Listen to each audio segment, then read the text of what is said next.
Hey back everybody, it's Degreelessness again, coming through to fuck yo bitch.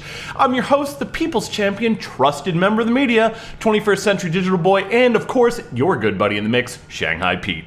Thank you for chilling with us, because tonight we are talking about the future of cloud gaming, or more accurately, that it doesn't have one. So, we were chopping it up around Degreelessness HQ last night, and we discovered, much to our surprise, that most of us hadn't even been aware that Geforce Now was even a thing. That is, up until Activision Blizzard detected the unmistakable scent of potential exploitation and started swinging their sloppy peen around to yank all their games off of it. So, surprising no one, the perverse greed that the games industry has so grotesquely draped itself in has found yet another potentially fun new thing upon which to bring down catastrophic ruin. He shouldn't have done that. He's just a boss. Now, to be completely honest, I'm kind of surprised nobody saw this coming.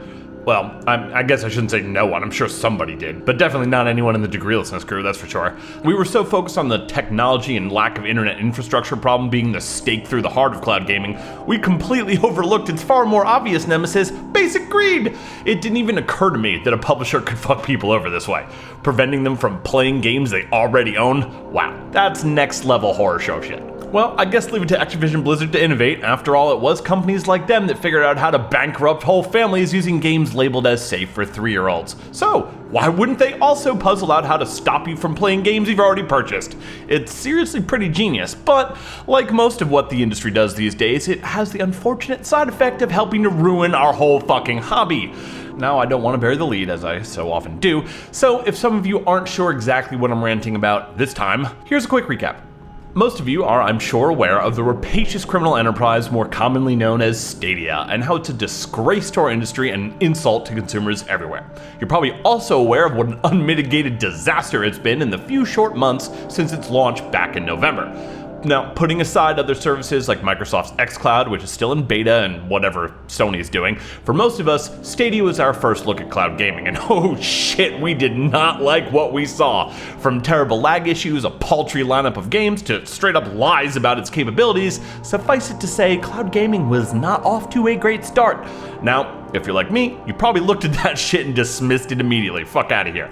The horrible business model aside, most of us just thought there's no way the internet infrastructure in the States is even close to good enough to handle that for 90% of customers. And for the most part, we are right. If you're not in an urban area or have gigabit ethernet or something, I mean, let's be honest, you're probably gonna be fucked.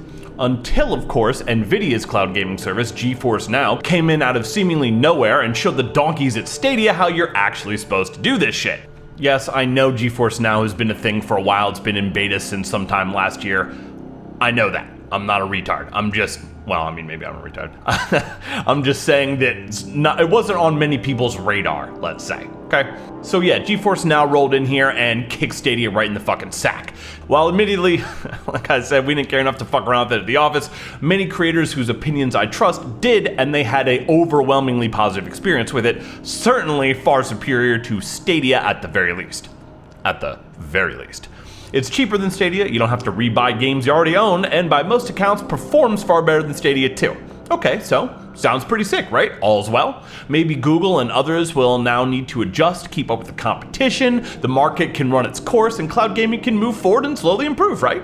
Oh, not so fast, Chief. This is the games industry in 2020. Genuinely fun, rewarding, consumer-friendly products and services are not what we do here. Oh no. Geforce Now hadn't even been out of beta for a week before the fun police over at Activision Blizzard pulled up on Nvidia with the strap and demanded they remove all their games. There's even been reports of people being banned from Activision Blizzard games just for logging into them using the Geforce Now service. Wow. Real great, guys.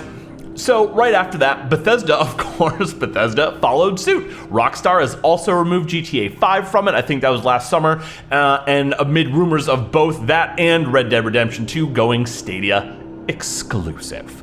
That's right, exclusivity, of course. I bet you were wondering how long it would be until that fucking term showed up. Now, that does sound much more like typical publisher behavior from this industry that we love and loathe. And just as a quick side note, before anyone says anything about how it's their right to do that, the end user license agreements give them full authority to exert that kind of control, I'm sure you're right. I'm sure it does. I'm not arguing about the legality of whether or not these publishers are allowed to do that. Of course they are. I'm sure they are. I'm just saying that they're fucking assholes for doing it and that I hate them. Truly, this is why we can't have nice things. So just like that, cloud gaming is already getting fucking kneecapped before it's even able to walk. At this point, you may be noticing disturbing similarities between this situation and what's been happening in the streaming wars currently being waged.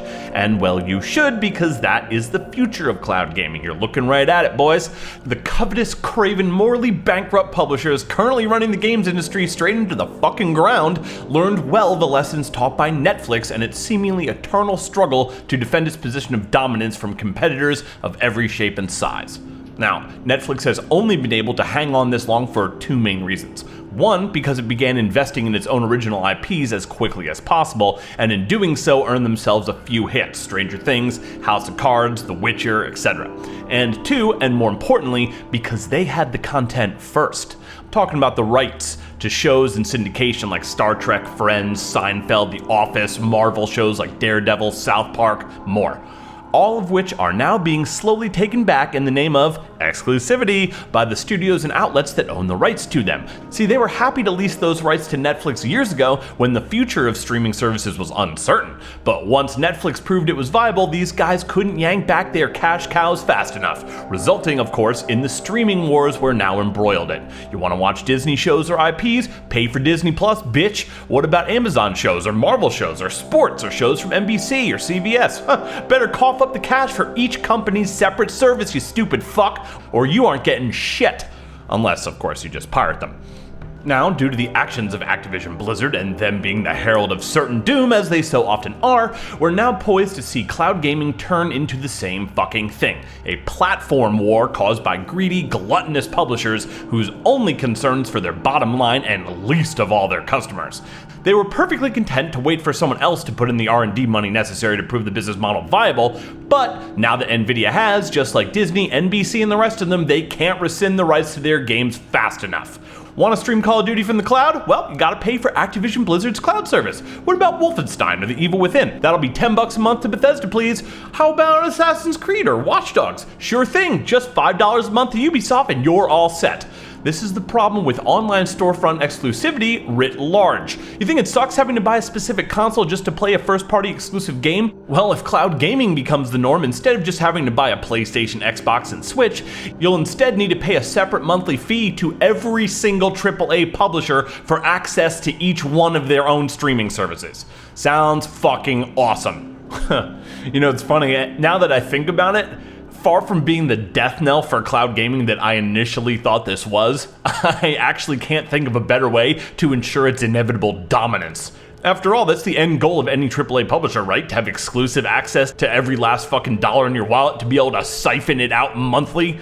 I mean, and what better way to do that than to force all your customers to pay you a monthly fee on top of whatever your individual games cost?